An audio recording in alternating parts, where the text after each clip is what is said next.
أعوذ بالله من الشيطان الرجيم. بسم الله الرحمن الرحيم. عم يتساءلون عن النبأ العظيم الذي هم فيه مختلفون كلا سيعلمون ثم كلا سيعلمون ألم نجعل الأرض مهادا والجبال أوتادا وخلقناكم أزواجا وجعلنا نومكم سباتا وجعلنا الليل لباسا وجعلنا النهار معاشا وبنينا فوقكم سبعا شدادا وجعلنا سراجا وهاجا. Hello friends, আসসালামু আলাইকুম। কেমন আছেন সবাই?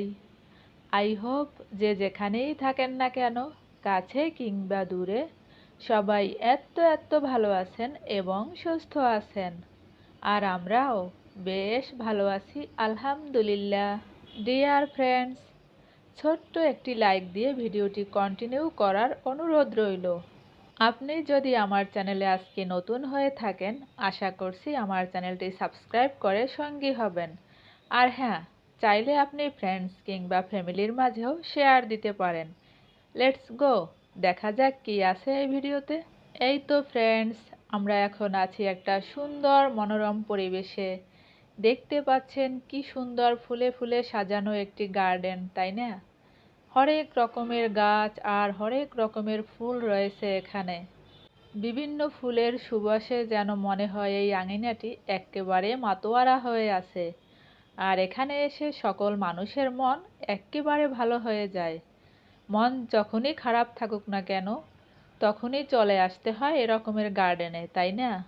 এই তো আমার ছোট্ট সোনামণি খুবই দিশেহারা এখানে এসে বিভিন্ন ধরনের লোকেশন দেখছে, খেলাধুলা করছে।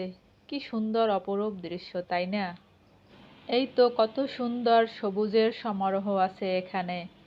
কত সুন্দর করে সাজিয়েছেন মহান বিধাতা এই প্রকৃতি। আর দেখতে দেখতে আমাদের চোখ যেন একেবারে জুড়িয়ে যায়। কত সুন্দর বিধাতার সাজিয়ে রাখা এই ধরনের। ডিয়ার ভিউয়ার্স, আজকে আমি মুসলিম নারীদের উদ্দেশ্যে দুটি কথা বলতে চাই। আর প্রথমটি বলবো যে এই মুসলিম নারীরা হাতে নখপালিশ দিন। তো তারা কি জানেন যে নখপালিশ বা নেল পালিশ যেটাই বলেন না কেন, তো সেটা দিলে কিন্তু উজু হয় না। আর উজু না হলে কিন্তু নামাজ হবে না। কারণ উজু হচ্ছে নামাজের চাবি। আর আমরা সবাই জানি নামাজ হচ্ছে বেহেশতের চাবি। এবং দ্বিতীয়ত হচ্ছে যে যারা হাতে মেহেদি দিন, টিউব মেহেদি, এই তো এরকম করে আমি দেখাচ্ছি। আর এটা দেখালাম আপনাদেরকে, এখন আমি এটা ধুয়ে ফেলবো।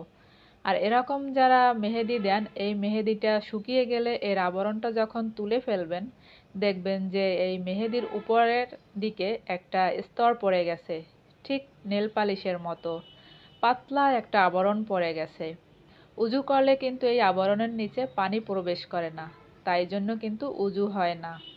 তো আপনি চাইলে এরকমের টিউব মেহেদি ব্যবহার না করে গাছের পাতা মেহেদি, যেটা বেটেও দেওয়া যায় হাতে, গাছের পাতা মেহেদি পেস্ট করে হাতে লাগালে সেই মেহেদির কালারে কিন্তু আবরণ পড়ে না, সেটা রং একেবারে ভিতরে মিশে যায়। তাই জন্য সেটা দেয়া জায়েজ আছে। কিন্তু যে মেহেদিটা এরকমের উপরে আবরণ পড়ে, তো উজু করলে তার ভিতরে পানি প্রবেশ করবে না, তাই জন্য নামাজও কিন্তু হবে না। তাই মুসলিম নারীরা জেনে থাকুন যে নেল পালিশের সাথে সাথে এরকমের টিউব মেহেদি দেওয়াও কিন্তু আমাদের মুসলমান নারীদের জন্য জায়েজ নেই। মেহেদি এবং নেল পালিশ সম্পর্কে আরও কিছু কথা রয়েছে, যেগুলো বলতে চাই আমি ভিডিওর শেষের দিকে। তো এখন আমি একটি পিঠার রেসিপি তৈরি করছি, তাই জন্য এখানে নিয়েছি 1.5 কাপ আটা, সাথে নিয়েছি একটি ডিম এবং স্বাদমতো লবণ আর স্বাদমতো চিনি অ্যাড করে দিয়ে আমি একটি এই তো হ্যান্ডউইচ দিয়ে আর অল্প অল্প পানি দিয়ে ব্যাটার তৈরি করে নিয়েছি। আর এর ঘনত্বটা হয়েছে ঠিক এরকম। এই তো দেখতে পাচ্ছেন ঠিক এরকমের হবে ব্যাটারটা। তো এ দিয়ে আমি এখন চুলায় একটা কড়াইতে বেশ পরিমাণ আমি এটা দিয়েছি রেগুলার তেল, আর তাতে একটি চামচ দিয়ে ছড়িয়ে ছড়িয়ে দিয়ে এরকমের পিঠা তৈরি করে নিচ্ছি। আর এটা এতটা ক্রিস্পি হয়েছে আর এতটাই লোভনীয় যে এর স্বাদ মুখে একেবারে লেগে থাকার মতো। দেখতেই পাচ্ছেন ডিয়ার কত সুন্দর, আর খেতেও ভীষণ মজাদার। আর এরকম করে করে আমি বেশ কয়েকটি পিঠা তৈরি করে নিয়েছি।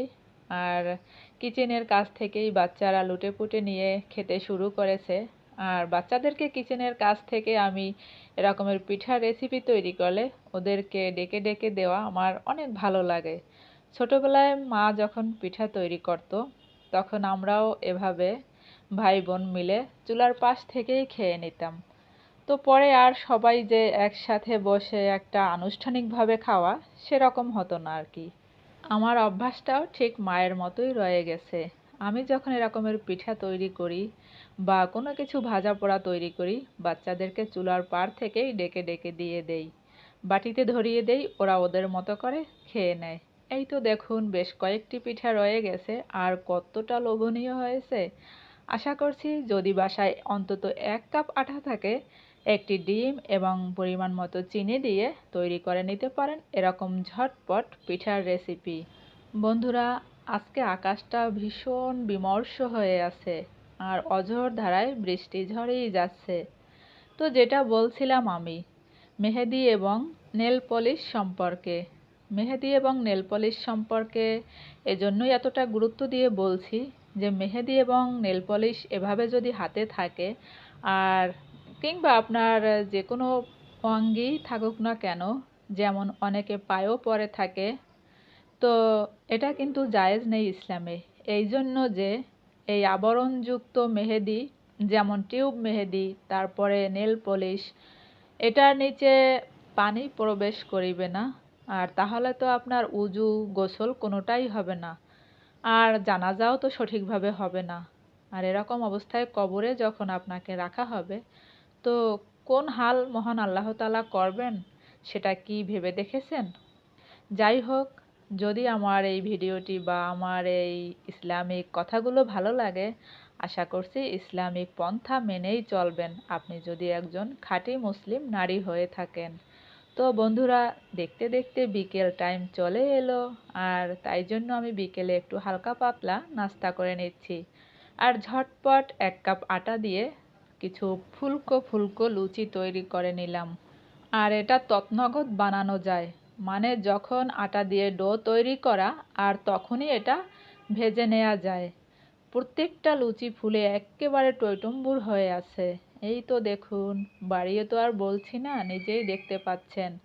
মানে যখনই আটার ডো তৈরি করছি, অনেকে রেখে দেয় রেস্টে, তো আমার রেখে দেওয়া হয়নি, সাথে সাথেই বানিয়ে নিয়েছি। ঝটপট 2-3 মিনিটে এরকমের মজাদার লুচি কিংবা পুরি বানিয়ে নেওয়া যায়, ঘরে কিছুটা আটা থাকলেই হলো।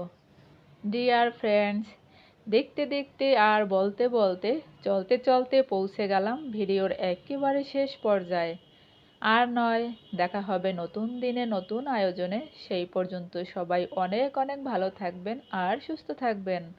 আজকের মতোই সবার নেক হায়াত এবং দীর্ঘায়ু কামনা করে আল্লাহ হাফেজ। আসসালামু আলাইকুম।